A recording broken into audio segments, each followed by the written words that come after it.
Faut-il suivre la mode ? La mode, au-delà de ses frivolités, exprime une quête du beau et du bien-être. Elle est aussi un moyen d'exister aux yeux d'autrui. Antithèse, la mode prive l'homme et la femme de tout ce qui fait d'eux des individus originaux, ayant une personnalité unique. Thèse, il faut suivre la mode. En effet, ne pas suivre la mode, c'est s'exclure de la vie sociale et parfois s'exposer au ridicule. La mode en tant que recherche de la beauté fait partie des agréments de l'existence. Premier argument, mon existence dépend du regard d'autrui. Qu'on le veuille ou non, nos comportements sont pour une plus grande part mimétiques. Notre vie durant, autrui sera toujours un modèle, mais aussi celui qui nous reconnaît nous permet d'exister en tant que personne. Refuser de suivre la mode, c'est prendre le risque de s'exclure de la communauté sociale, fondée sur le regard d'autrui. Deuxième argument, la mode est une quête du beau. Baudelaire distingue le beau, tel qu'il existe hors du temps et s'exprime dans l'art, du beau qui dépend de la mode. Cependant, il refuse de rejeter la mode comme frivole. Pour lui, la mode n'est pas de l'art. Elle y participe cependant, dans la mesure où elle recherche, elle aussi, l'harmonie des formes, des couleurs et des lignes. Si les modes passent, l'esprit esthétique qui les gouverne reste. Troisième argument, la mode exprime la liberté du goût. Pour Pascal, il y a un certain modèle d'agrément et de beauté qui consiste en un certain rapport entre notre nature, faible ou forte, telle qu'elle est, et la chose qui nous plaît. Cela signifie que la mode est bonne dès lors qu'elle se trouve naturellement en accord avec un goût qui nous procure de l'agrément. Suivre la mode, c'est non seulement aspirer au beau, mais également tirer satisfaction de ce qui correspond à notre goût. En bref, la mode agrémente l'existence. Elle exprime un goût et une attirance pour le beau. La suivre, c'est se singulariser tout en flattant le regard d'autrui, sans lequel il m'est difficile d'exister. Antithèse, il ne faut pas suivre la mode. En effet, la mode n'est qu'une mimétique fantaisiste et capricieuse. La mode n'est qu'une mimétique fantaisiste et capricieuse. La suivre, c'est renoncer à sa personnalité. C'est aussi s'attacher à des artifices superficiels, en oubliant que l'existence est faite de choses plus sérieuses.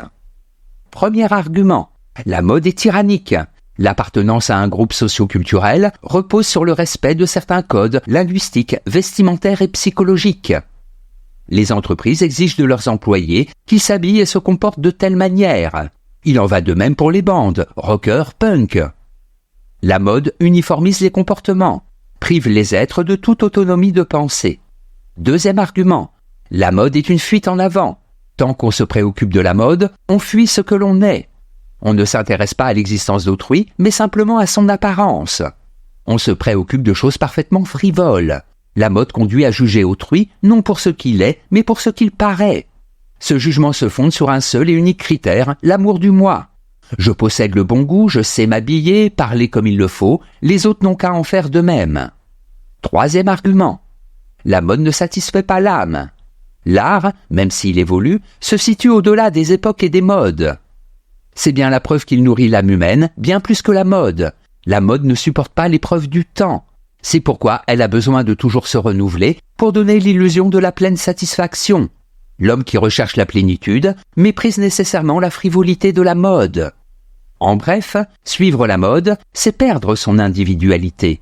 La mode n'exprime que des goûts éphémères sans profondeur. Elle favorise le culte du moi et conduit à ignorer autrui en tant qu'être singulier. Synthèse. L'homme étant par essence animal social, il a besoin de modèles. Il imite toujours quelqu'un. C'est en quoi la mode, qui n'est qu'une mimétique, constitue l'un des piliers de l'organisation des sociétés humaines. Cela ne veut pas dire qu'elle est toujours bonne. S'il faut bien la suivre pour ne pas être exclu du groupe, il ne faut pas non plus être soumis à sa dictature. Le tout est de trouver un juste équilibre entre ce que la société exige de chacun et ce que l'on est en droit de revendiquer en tant que personne singulière. Suivre la mode est une nécessité sociale. En faire la règle d'une vie conduit à une sorte de tyrannie, imposant à tous les mêmes comportements, les mêmes façons de se vêtir, de penser ou de s'exprimer.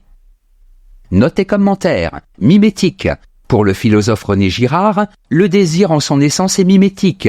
Je ne désire pas directement un objet, je désire tout d'abord le désir qu'autrui porte à cet objet. La mode se fonde essentiellement sur une telle attitude mimétique. Mode. Le mot signifie également manière, au sens de mode d'emploi, manière de s'habiller, mais aussi manière de parler, de penser. C'est la raison pour laquelle la mode dépasse largement le domaine vestimentaire. Il y a des modes concernant la manière de se nourrir, l'éducation des enfants, le choix d'un lieu de vacances, le rapport à la nature, etc. Citation. La mode n'est donc pas à proprement parler une affaire de goût. Elle peut être extrêmement contraire au goût, mais une pure vanité, jouer à la personne de rang et de concurrence, l'emporter les uns sur les autres. Emmanuel Kant, Anthropologie du point de vue pragmatique.